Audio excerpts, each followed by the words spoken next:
我又想問下 Edward 啦，咁如果係退休人士啦，或者係長者啦，佢要去買醫療保險嘅時候，佢自己有啲乜嘢需要特別注意咧？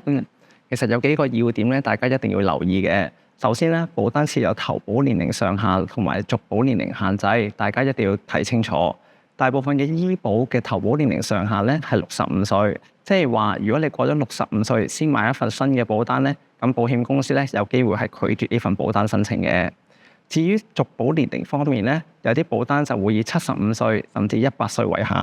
咁喺一般嘅情況咧，投保人只要喺65歲之前成功投保，咁咧通常都可以每年續保，直至投保人75歲甚至100歲。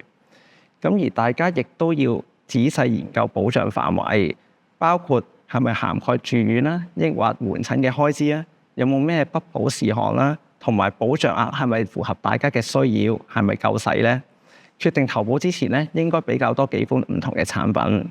仲有就係要評估自己係咪有足夠嘅保費承擔能力，因為隨住年紀越嚟越大咧，保費亦都會越嚟越上升。大家一定要做好長遠嘅規劃。就算保單入邊有保證續保嘅條款咧，個保費都會有機會增加嘅。但係咁喎，即係可能好多朋友都會諗啦，嗱，上咗年紀先至去買醫保，咁啊當然就係嗰個費用可能要高啲啦。咁但係如果上咗年紀啦，咁可能自不然身體咧都會多咗唔同嘅毛病啦，咁又會擔心咦保險公司會唔會承保咧？咁如果係呢一類嘅情況咧，喺投保嘅時候，當事人有啲乜嘢係需要去做多一步咧？就住呢個情況咧，我都想提提大家關於全面同埋誠實申報病歷嘅重要性。其實保單合約咧係建基於最高誠信，投保人係有責任如實申報自己嘅病情同埋健康狀況，否則咧就會有機會影響日後索償，甚至令到保單失效。而過往好多投訴嘅個案咧，經過調查之後係發現投保人冇披露重要事實，而只係得到某部分嘅賠償，甚至全部賠償都索償唔到嘅。咁我相信咧，其實好多投保人咧都唔係有心隱瞞自己嘅病歷，例如覺得好似膽固醇高呢啲無關痛癢嘅情況啦，甚至係唔需要食藥就唔需要申報咁。如果大家唔確定邊啲嘅狀況或者病情咧係需要申報咧，或者隨住年紀越嚟越大，唔記得咗某部分嘅病歷咧，保險中介人其實係有責任協助你去回顧同埋填寫相關嘅資料。所以當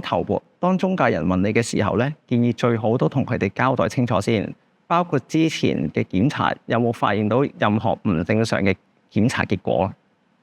係啊，誠實好緊要啦。Edward，我想問下，咁你有冇啲嘅 tips 咧，俾到我哋嘅觀眾朋友啊，可以喺買醫療保險嘅時候作出明智嘅決定咧？喺市場上咧，的而且確有好多唔同嘅醫療保險計劃咧，係好容易會令到投保人咧眼花繚亂嘅。咁我有幾個 tips 可以俾大家咧去參考一下嘅。咁第一咧就係可以咧揀選一啲墊底費比較高嘅醫療計劃啦。咁咩係墊底費咧？就係個投保人佢去買個計劃嘅時候咧，佢如果譬如揀選有墊底費嘅計劃，佢會先自己去承擔個醫療費用嗰一小部分啦。然之後，餘下過咗個墊底費嘅金額咧，先由保險公司去承保嘅。咁譬如打個例子啦，如果佢買咗一個有2萬蚊墊底費嘅計劃，而佢入院嗰個費用係10萬蚊咧，咁頭嗰2萬蚊咧就先自己去支付，餘下嗰8萬蚊咧就由保險公司咧去做出賠償嘅。咁買一個高墊底費嘅計劃咧，個好處喺邊咧？就係因為墊底費越高咧，個保費咧就相對越平嘅。咁呢個策略就適合一啲咧自己有儲蓄啦，同埋唔介意自己去承保一啲細額嘅醫療開支嘅人士啦，去減低自己嘅保費嘅開支嘅。咁第二咧就係要確保咧就係越早買醫保越好啦。咁一般可能大家都會有一個諗法就係我可能睇完醫生有問題先去諗係咪應該幫自己買翻份醫療保險去保障自己咧？咁但係醫療保險咧其實就係咧要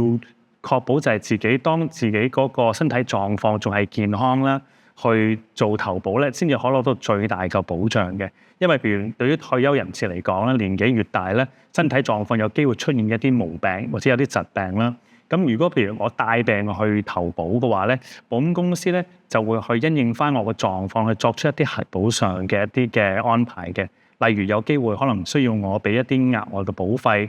去先可以保多我嘅疾病啦，或者有啲情況就可能佢有一啲不保嘅事項啦，甚至乎再嚴重啲咧，有機會拒絕我嘅申請嘅。咁所以確保就係、譬如喺在職嘅時候啊、健康嘅時候咧，去鎖定一個最合適自己嘅保障啦。咁第三就係留意翻嗰個保單嘅條款同埋個保障範圍啦，因為唔同嘅保險都有唔同嘅一啲嘅保障嘅一啲規劃啦。例如有啲保險咧就會有一啲終身嘅保障上限啦，有啲就會每年去重設翻個賠償額啦，有啲就淨係保入院嘅。咁另外一啲就可能包埋門診啦，或者咧甚至乎係退休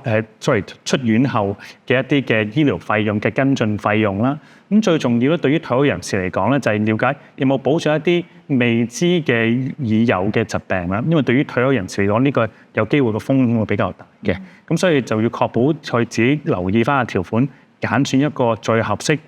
都適合翻自己個狀況嘅一個醫療保障啦。咁最後就要講埋就係話，醫療保險咧唔係買完就算嘅。咁確保就係咧每幾年就可能要去檢視一下啦。因為隨住醫療嘅一啲新嘅發展啦，自己身體嘅狀況嘅改變咧，你自己對於醫療保障嘅需要嘅機會係唔同咗嘅。咁每幾年就可能同翻個專業嘅財務策劃師去回顧一下、檢討下自己嗰個計劃，確保自己嘅計劃係合適自己嘅需要咯。